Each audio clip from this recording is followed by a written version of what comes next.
A Plea for Indoor Golf by P.G. Wodehouse.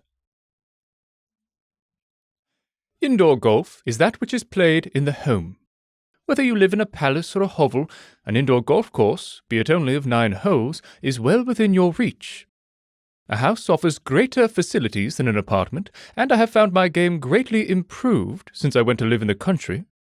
I can perhaps scarcely do better than give a brief description of the sporting 9-hole course which I have recently laid out in my present residence. All authorities agree that the first hole on every links should be moderately easy, in order to give the nervous player a temporary and fictitious confidence. At Wodehouse Manor, therefore, we drive off from the front door, in order to get the benefit of the doormat, down an entry fairway, carpeted with rugs and without traps.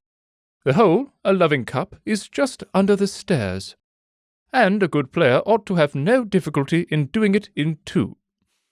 The second hole, a short and simple one, takes you into the telephone booth.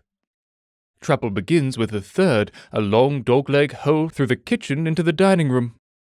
This hole is well trapped, with table legs, kitchen utensils, and a moving hazard in the person of Clarence the cat, who is generally wandering about the fairway. The hole is under the glass and china cupboard, where you are liable to be bunkered if you loft your approach shot excessively. The 4th and 5th holes call for no comment. They are without traps, the only danger being that you may lose a stroke through hitting the maid if she happens to be coming down the back stairs while you are taking a mashie shot. This is a penalty under the local rule. The 6th is the indispensable water hole. It is short, but tricky. Teeing off from just outside the bathroom door, you have to loft the ball over the side of the bath, holding it in the little vent pipe at the end where the water runs out.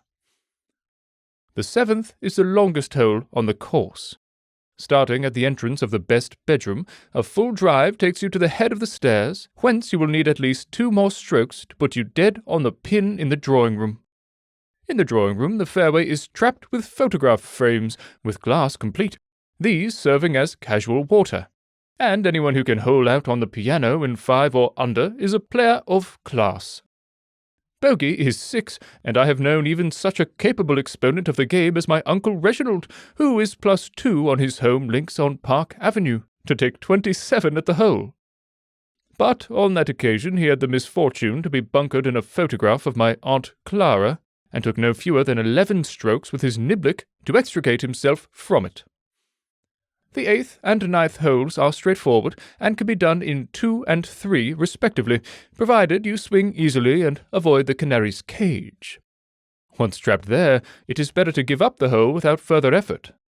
It is almost impossible to get out in less than 56, and after you have taken about 30, the bird gets visibly annoyed. My Life as a Dramatic Critic by P.G. Wodehouse.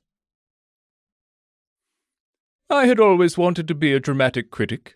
A taste for sitting back and watching other people work, so essential to the make-up of this subspecies of humanity, has always been one of the leading traits in my character. I have seldom missed a first night. No sooner has one periodical got rid of me than another has had the misfortune to engage me, with the result that I am now the foremost critic of the day, read assiduously by millions, fawned upon by managers, courted by stagehands. My lightest word can make or mar a new production.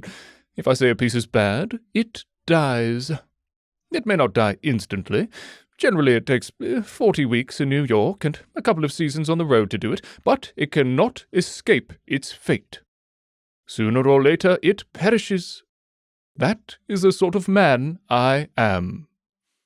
Whatever else may be charged against me, I have never deviated from the standard which I set myself at the beginning of my career. If I am called upon to review a play produced by a manager who is considering one of my own works, I do not hesitate. I praise that play.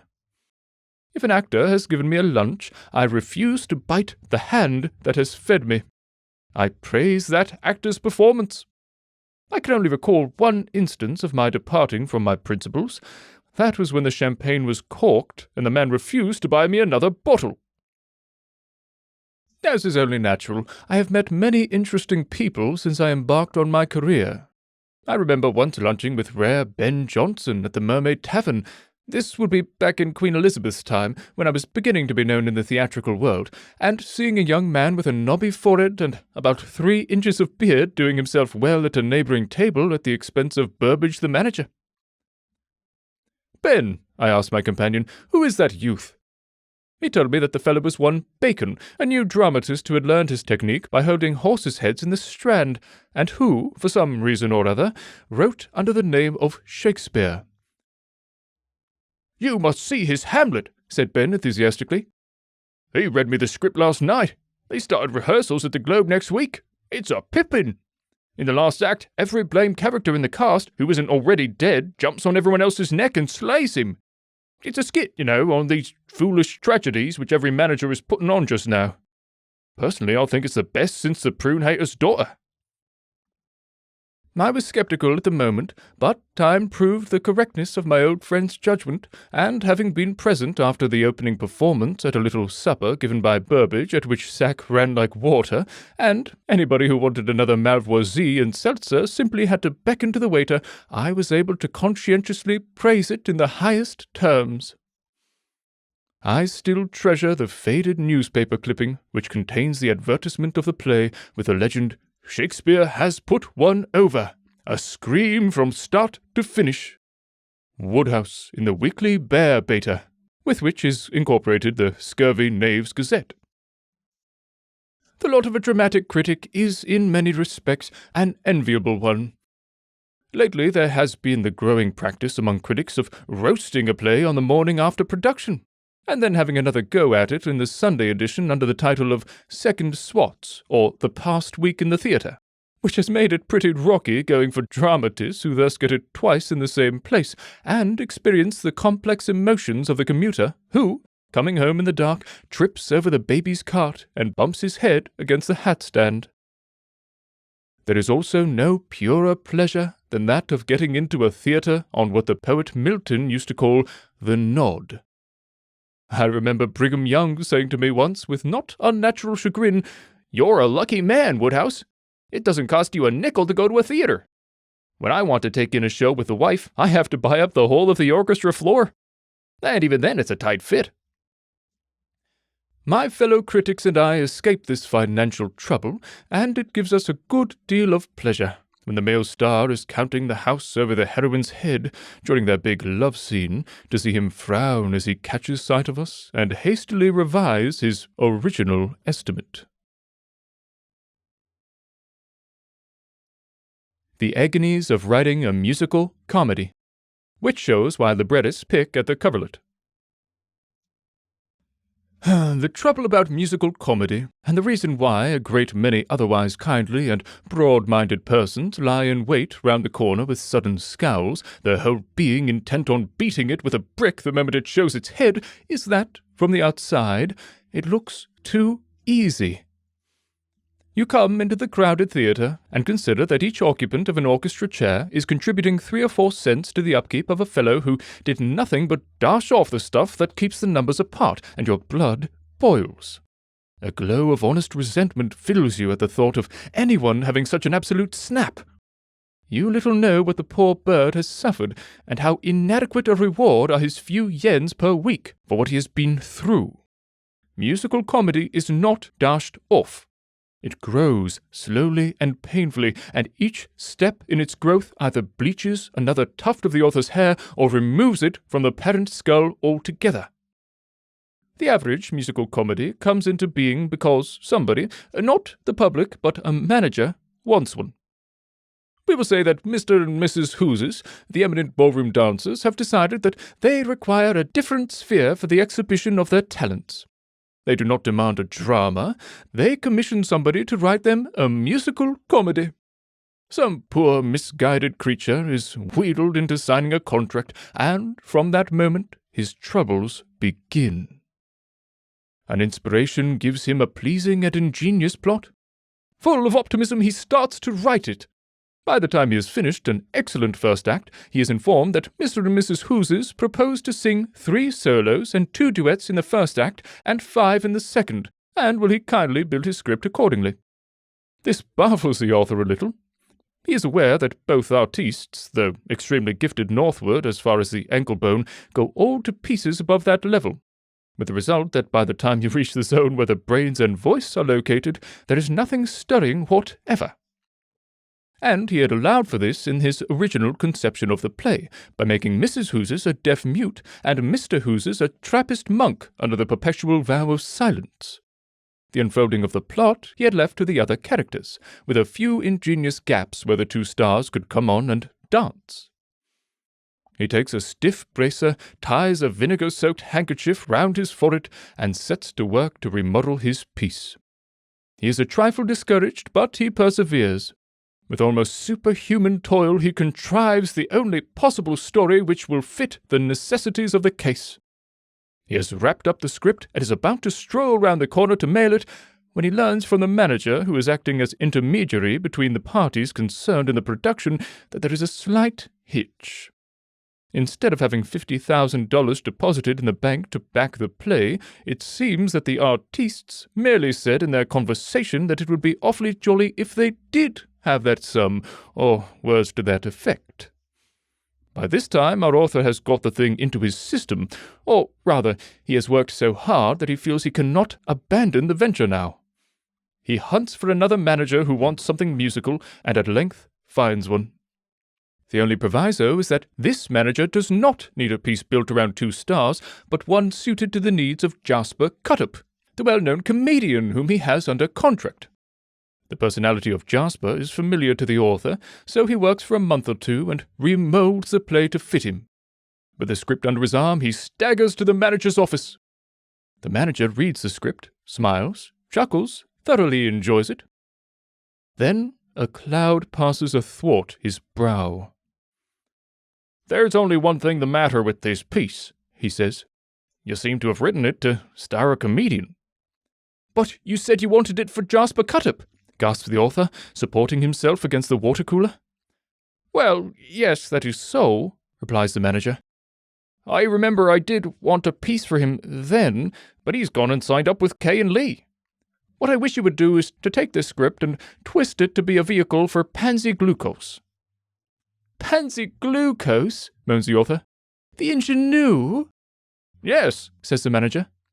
"It won't take long. Just turn your Milwaukee pickle manufacturer into a debutante and the thing is done. Get to work as soon as you can. I want this rushed." All this is but a portion of the musical comedy author's troubles. We will assume that he eventually finds a manager who really does put the piece into rehearsal. We will even assume that he encounters none of the trials to which I have alluded. We will even go further and assume that he is commissioned to write a musical comedy without any definite stellar personality in mind, and that when he has finished it, the manager will do his share by providing a suitable cast. Is he in soft? No, dear reader, he is not in soft. You have forgotten the girls. Critics are inclined to reproach, deride, blame, and generally hammer the author of a musical comedy because his plot is not so consecutive and unbroken as the plot of a farce or a comedy. They do not realize the conditions under which he is working. It is one of the immutable laws governing musical plays that at certain intervals during the evening the audience demand to see the chorus. They may not be aware that they so demand, but it is nevertheless a fact that, unless the chorus comes out at these fixed intervals, the audience's interest sags. The raciest farce scenes cannot hold them, nor the most tender love passages.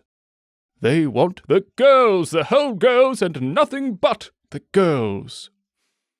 Thus it comes about that the author, having at last finished his first act, is roused from his dream of content by a horrid fear.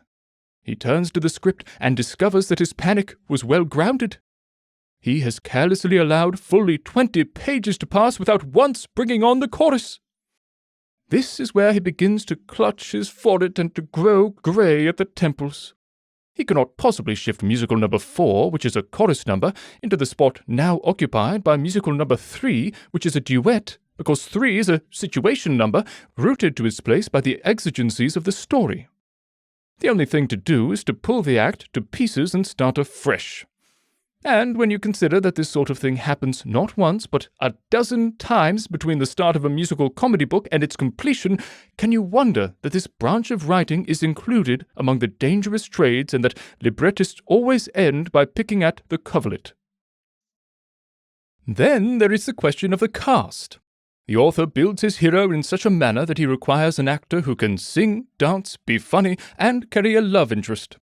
When the time comes to cast the piece, he finds that the only possible man in sight wants $1,500 a week, and anyway is signed up for the next 5 years with the rival syndicate.